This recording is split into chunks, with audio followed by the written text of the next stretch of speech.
माघ महामहत्तम अध्याय 6। हरे कृष्णा, राधे राधे।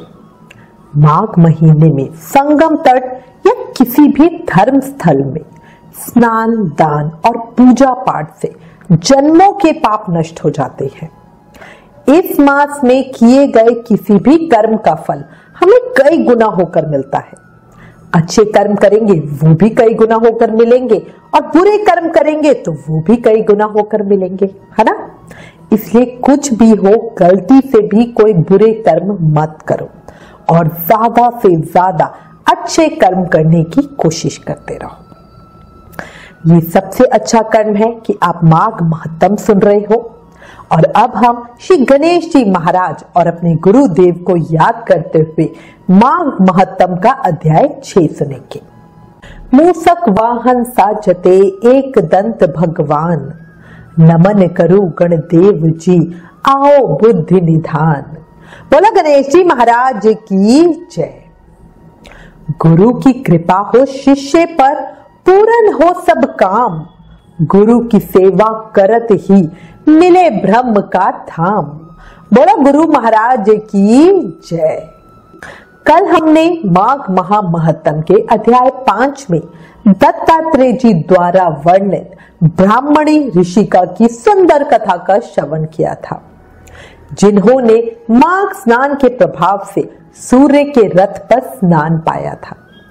ये कहानी दत्तात्रेय जी ने राजा सहस्त्र अर्जुन को सुनाई थी। अब आगे दत्तात्रेय जी कहते हैं कि हे राजन, अब मैं तुम्हें एक और पौराणिक कथा कहता हूं, ध्यान पूर्वक सुनो।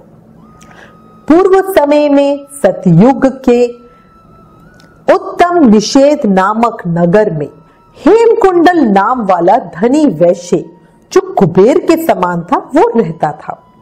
वो बहुत कुलीन, अच्छे काम करने वाला, देवता अग्नि और ब्राह्मण की पूजा करने वाला, खेती का काम करता था।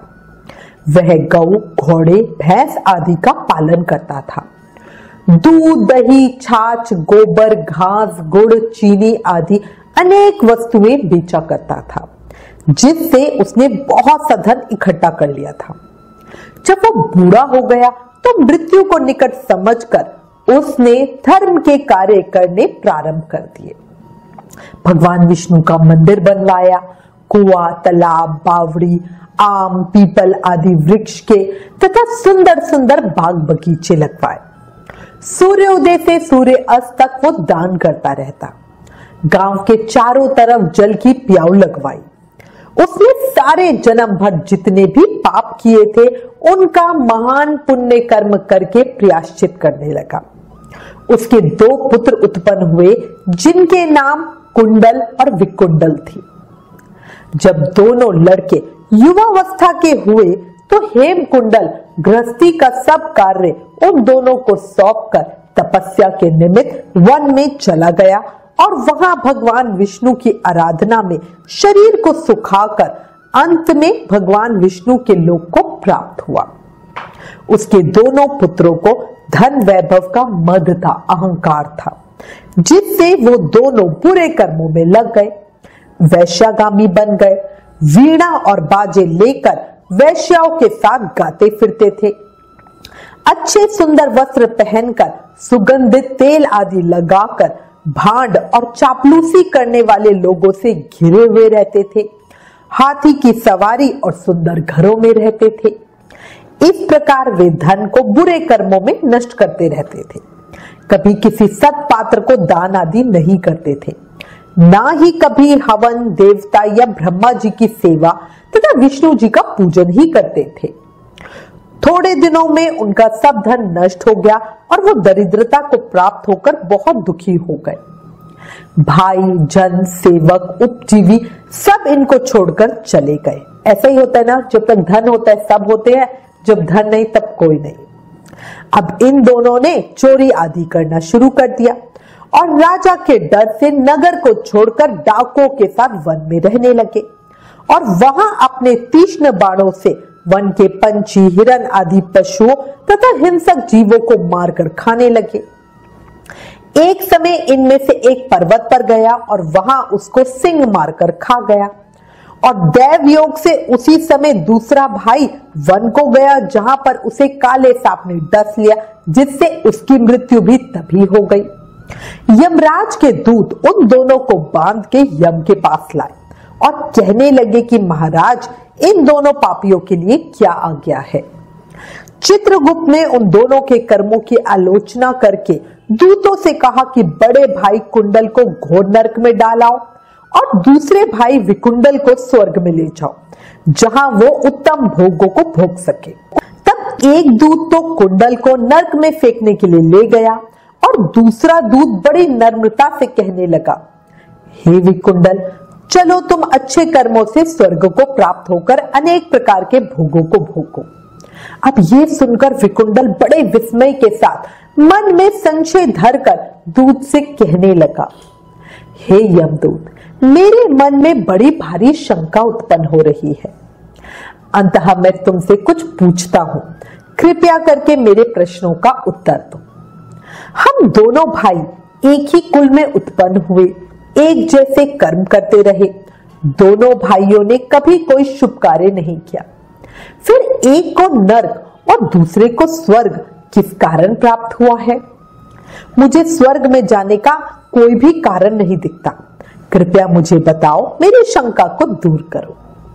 तब यमदूत कहने लगे कि हे विकुंडल, माता पिता, पुत्र पत्नी, भाई बहन, ये सब बंधन जन्म के कारण होते हैं और जन्म कर्म को भोगने के लिए ही प्राप्त होता है। जिस प्रकार एक वृक्ष पर अनेक पंछियों का आगमन होता है, उसी तरह इस संसार में पुत्र, भाई, माता पिता का भी संगम होता है। इनमें से जो जैसे जैसे कर्म करता है वैसे ही फल भोगता है। तुम्हारा भाई अपने पाप कर्मों से नरक में गया और तुम अपने पुण्य कर्म के कारण स्वर्ग में जा रहे हो। तब विकुंडल ने बड़े आश्चर्य से पूछा कि मैंने तो कोई भी धर्म का कार्य नहीं किया, सदैव पापों में ही लगा रहा। मैं अपने पुण्य के कर्म को नहीं जानता। यदि तुम मेरे पुण्य के कर्म को जानते हो तो कृपया करके मुझे बताओ। तब देवदूत कहने लगा कि मैं सब प्राणियों को भली भांति जानता हूं, तुम नहीं जानते। सुनो, हरिमित्र का पुत्र सुमित्र नाम का एक ब्राह्मण था, जिसका आश्रम यमुना नदी के दक्षिणोत्तर दिशा में था। उसके साथ जंगल में ही तुम्हारी मित्रता हो गई और उसके साथ तुमने 2 बार माघ मास में यमुना जी में स्नान किया था। पहली बार स्नान करने से तुम्हारे सब पाप नष्ट हो गए और दूसरी बार स्नान करने से तुमको स्वर्ग प्राप्त हुआ। सो हे विकुंडल, तुमने 2 बार माघ मास में स्नान किया, इसी के पुण्य के फल से तुमको स्वर्ग प्राप्त हुआ और तुम्हारा भाई नरक को प्राप्त हुआ।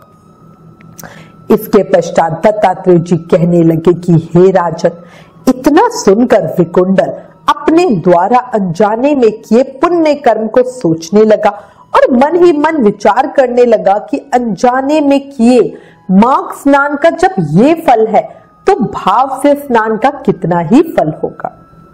उसके बाद वो अपने भाई के दुखों को सोचकर दुखित होकर नम्रता पूर्वक मीठे वचनों से दूत से कहने लगा, हे दूत, सज्जन पुरुषों के साथ 7 पग चलने से ही मित्रता हो जाती है और ये बहुत कल्याणकारी होती है।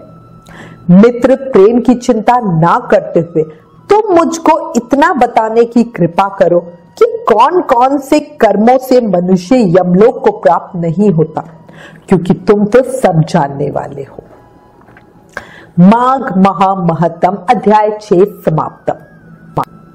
यमदूत ने विकुंडल के प्रश्नों का क्या उत्तर दिया, ये हम कल की कथा में सुनेंगे। अंत में फिर कहूंगी, पल पल आयु कम हो रही है। हर श्वास के साथ हम मृत्यु की करीब चले जा रहे हैं। जीवन फूटे हुए घड़े की तरह है, जो भरते रहो पर वो साथ ही साथ खाली भी होता रहता है ना।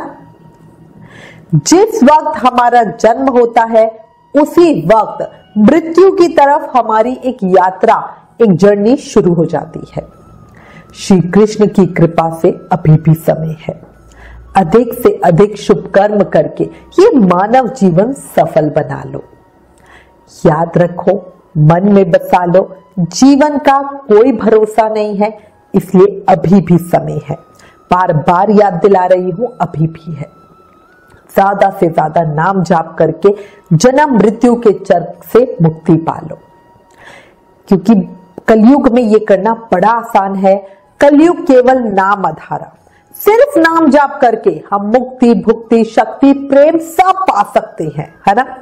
और युगों में हमें पूजा पाठ कितने ही चीजें करनी होती थी, बट कलयुग में सिर्फ शांति से बैठ के नाम जाप करते रहो। अपनी हर सांस के साथ प्रेम से, मन से हर समय जपते रहो। हरे कृष्ण कृष्ण कृष्ण हरे हरे, हरे Ram Ram Ram Hare Hare. Please in videos को अधिक से अधिक शेयर करके माघ मास के प्रभाव को सबको बताओ। अपने शास्त्रों का ज्यादा से ज्यादा प्रचार करो, ये भी एक सेवा है। राधे राधे।